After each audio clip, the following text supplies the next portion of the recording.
In today's show, footballer turned foodie Taylor Walker gives his own masterclass in the kitchen. We hear about the extreme measures taken by Crows officials to ensure Darren Jarman's homecoming, and the coaches put on the spot with questions from the club's members. Hi everyone, and welcome to the Optus Crows Show. I'm Mark Bickley. Debate continues to rage as to when footy will resume, but one thing is for sure, the players must be ready and in peak condition when it does. There's plenty of fitness sessions being done in home isolation, and in Taylor Walker's case, he's trying to juggle that with parental duties.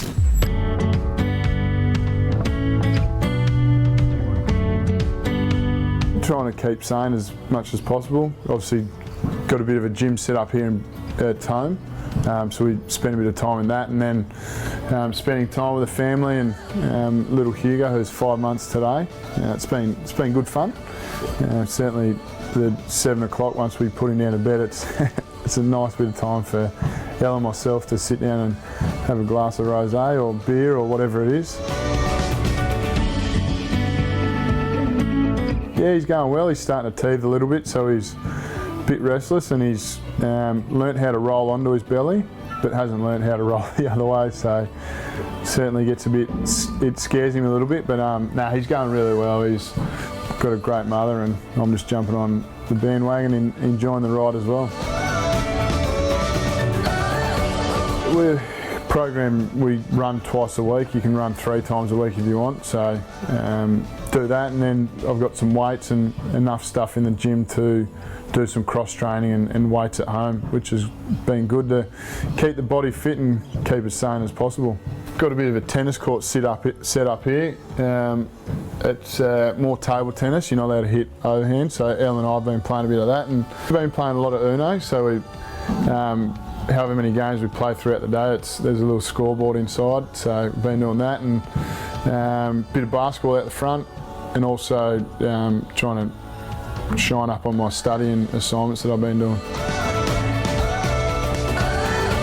As a group of Australia in the country, I reckon we can keep flattening the curve and try to avoid as many deaths or positive tests as we can. And later in the show, Tex leads a cooking class for his teammates, and it's fair to say there were some mixed reviews. Time now to dive into the archives to get our footy fix, and it's nearly 6 years to the day Adelaide beat Collingwood, but it was the siren and whether it was loud enough that dominated discussion. Thanks to the club's major sponsor Toyota, which has been with the Crows since day one, we reflect on one of the more controversial moments since AFL moved to Adelaide Oval. Hello Thursday, go Crows. So a 1-goal game, start the second half here at the Adelaide Oval Thursday night. I remember being pretty nervous. I think it was a Thursday night, primetime game, and our first night game is always, electrifying, and as I said, for most of it, you couldn't really hear what was going on. It was super loud. Okay, work it through. Douglas, and he gets another. He's got 2. He got the first in the first. He's got the first to the third. Just everything that our fans gave that night was just, just passionate and electrifying is probably the word to put it as. Well, Sando, the noise here is like nothing I've ever heard before. The intensity this week, very different to the Demons. Yeah, it's been a fantastic half from both teams. It feels like a real arm wrestle out there. A few things stuck out was Charlie Cameron's first game. Charlie Cameron, welcome to the big time! Just the team that we had has just completely changed since we were sort of there. That was only six years ago. Listen to this, if he goes over the top, he will. Jenkins! Well, did he get it in time? Can't hear it. For Collingwood's president, that's the million-dollar question. It makes the AFL look shambolic. He doubts Josh Jenkins' three-quarter time goal should have counted. Probably the thing that stuck out is that was spoke about throughout the week, and probably for a few rounds after, was the goal that no one heard, and that was including us. Well, that's when the 19th man comes into play. Siren, whether it went or not, was unable to be heard. Siren's gone. I think they've only just realised the siren's gone right now. Yeah, they're still setting up here. The players are all lining up.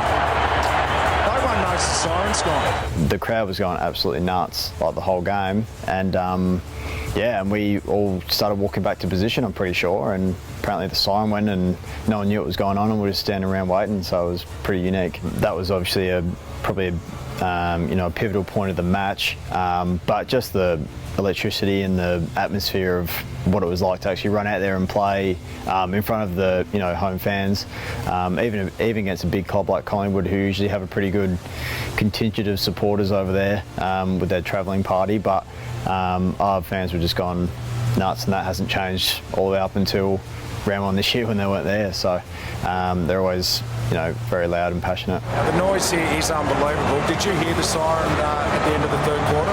No, we had no idea what was going on. It's surreal. They're an amazing crowd.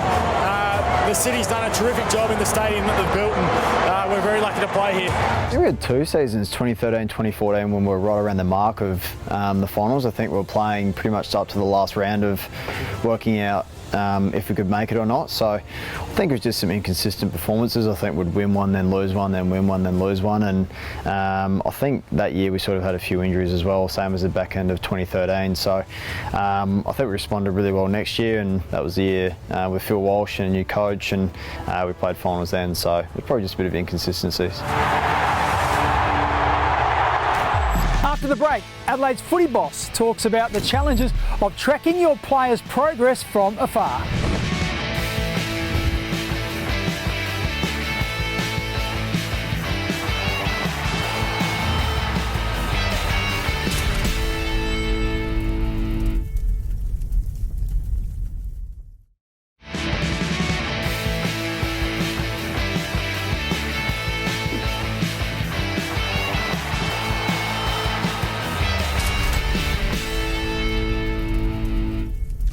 Welcome back. I'm ALANA Smith. Well, luring Darren Jarman home from Hawthorn is arguably the Crows' greatest recruiting coup.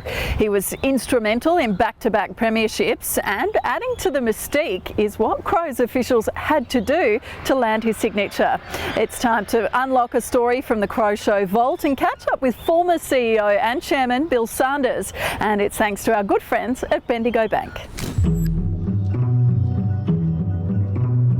As a leading sports administrator, Bill Sanders never thought he would end up hiding in a bathroom in pursuit of a player's signature. For an hour, I've hid in the bathroom while the Hawthorn CEO's out there talking to Darren. So how did the former Crows boss find himself trapped in then Hawk Darren Jarman's Melbourne home? On one occasion I was there. There was a knock at the door, and Sue said, "Oh, it's the CEO of the club paying Darren a visit. Quick, you better hide." So I've gone into the bathroom.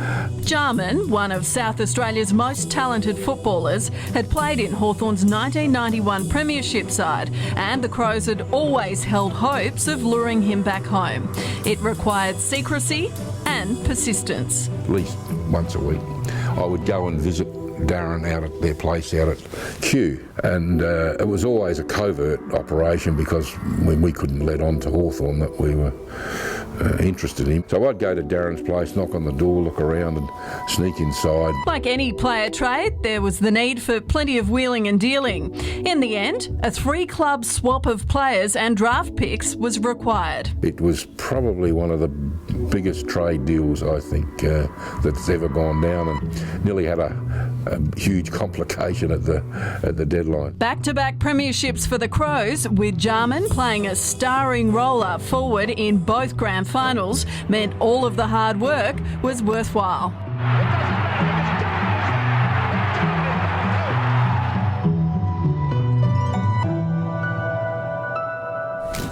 Well, footy clubs are always full of great stories like that one from Bill Sanders. And if you want to stay up to date with all things Crows, it's as simple as heading to the club's website.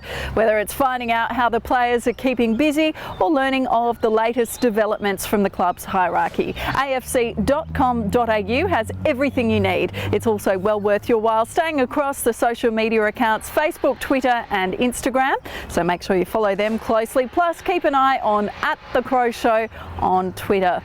Well, few people in the industry have had a tougher initiation than Adelaide's head of football, Adam Kelly. He only joined the club in January and now finds himself amidst the coronavirus fallout and plotting a path towards what will be a new look footy department. However, Kelly's immediate concern is making sure the players and coaches are well supported during this challenging time. The important thing is that we need to be flexible. So, some of the things that have been spoken about over recent days, whether they prove to be real or otherwise, what is important that we try and get the season back underway and concluded, and the 144 games that remain in the home and away season, we've got to be flexible in the way we approach that, and certainly from our club's point of view, we will be flexible and adaptable to what the industry needs in getting that season and underway and concluded. Here at beautiful Unley Oval today out east. Yeah, the players are doing really well in the respect that they're all adhering to the programs as we'd expect them to be, but they've really bought into that.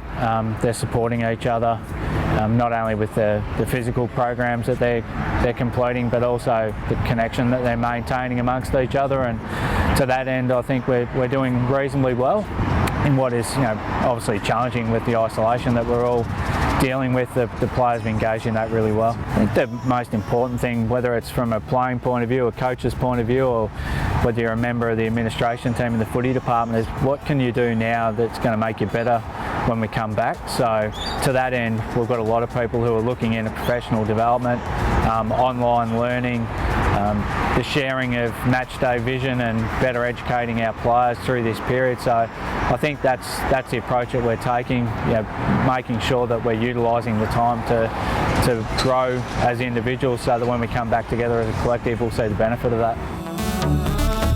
Coming up after the break, it's a day in the eventful life of a young crow. I'm just going for a bit of a walk. I've picked up one of these bad boys.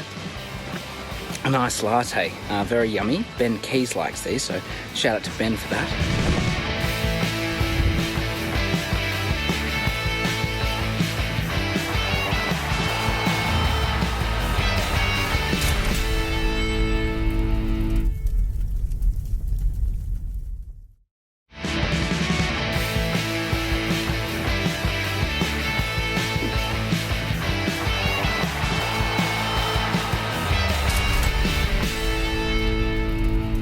Unfortunately, our favourite players are not able to run around on field and entertain the footy public at the moment, but they are certainly keeping busy. About a third of Adelaide's playing group has returned to their home state. So let's take a quick trip around the country and check in with them, thanks to Flight Centre. Morning, kittens. I've got Riley O'Brien here. My name's Dan McHenry from the Adelaide Crows. Today we're doing a player takeover on the Adelaide Crows Instagram. Come into our world.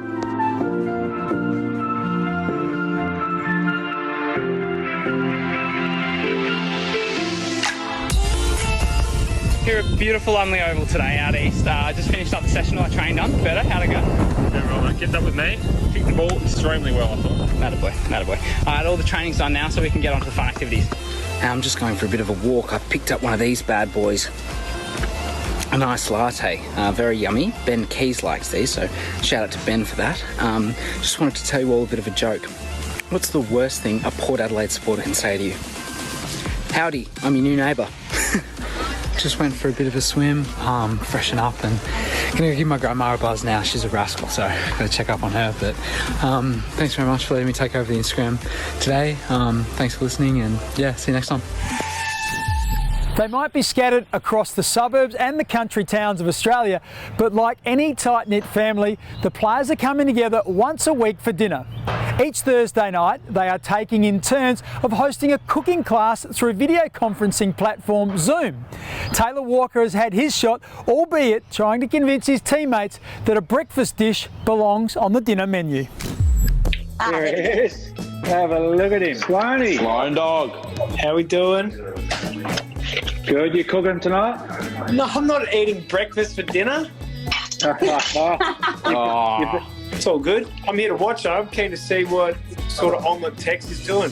Our dietitian has come up with a great little initiative in that we do a cook-off for everyone involved to give out recipes and learn how to cook for the younger guys. So we do that once a week. TEX'S is hosting this Thursday night's cooking class, and he sent out the menus for us all to stick to. I think we're doing omelettes on Thursday night, so a few of the boys having a bit of fun with that.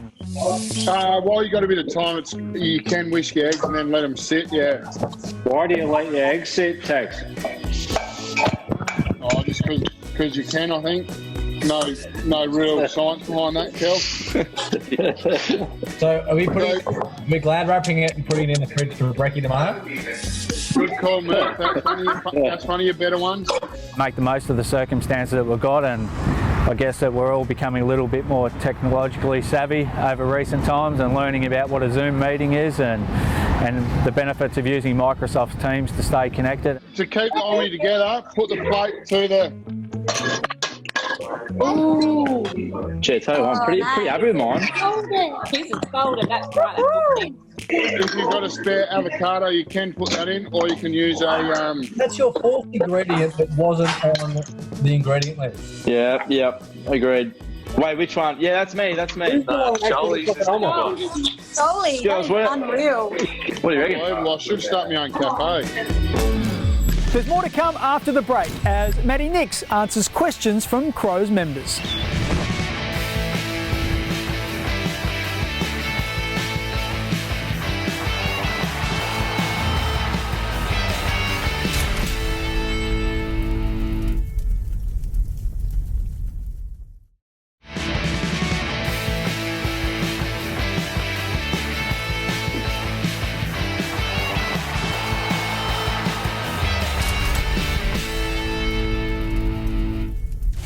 Technology is playing a crucial role in keeping all of us connected during the coronavirus pandemic, and especially everyone in the Crows family.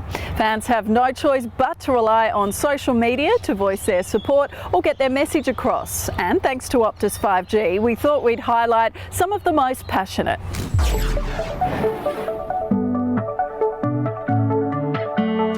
Everyone has their own game day routine, and in tough times like these, you need to get creative. So Michael and his family tried to enjoy the full footy experience in their own backyard over Easter. Others ventured to the local oval and have clearly been practicing their fancy footwork. This effort from Ricky is definitely worth a second look. The Optus Crows Show would love to see more, so keep those trick shots coming. We've just heard the opinions of the club's members. Now it's time to take their questions. Thanks to Thomas Farms, Senior Coach Matthew Nix will take time each week to answer queries. First up, it's Angus Smith, who wants to know what he can be doing at home to stay active and what is one Crows game he should go back and watch. Brilliant question, Angus. Loving the fact that you're trying to get your skills to a higher level. Look, the best way to fix that is to get out with the old man and kick the ball, even with mum, kick the ball around in the backyard. If you haven't got a backyard, even in the lounge, all right, make it a softball though. But the more kicks you can have, the better you're going to become. As far as games go, really good games. I remember back to 2000, I think it was. There's a game where Mark Rasciuto dominated a showdown. I think he might have had 40 odd possessions and kicked 4. Definitely worth a look. Absolute legend of the game and a legend of this club. So I would suggest go back, see if you can find that one online. Well, we're just about out of time, but before we go, a reminder to check out afc.com.au for all your latest Crows news. There's also the social media accounts, Facebook, Twitter and Instagram. Thanks for tuning in to the Optus Crows Show. Enjoy the rest of your weekend. We'll see you again on 7 next week. It's bye for now.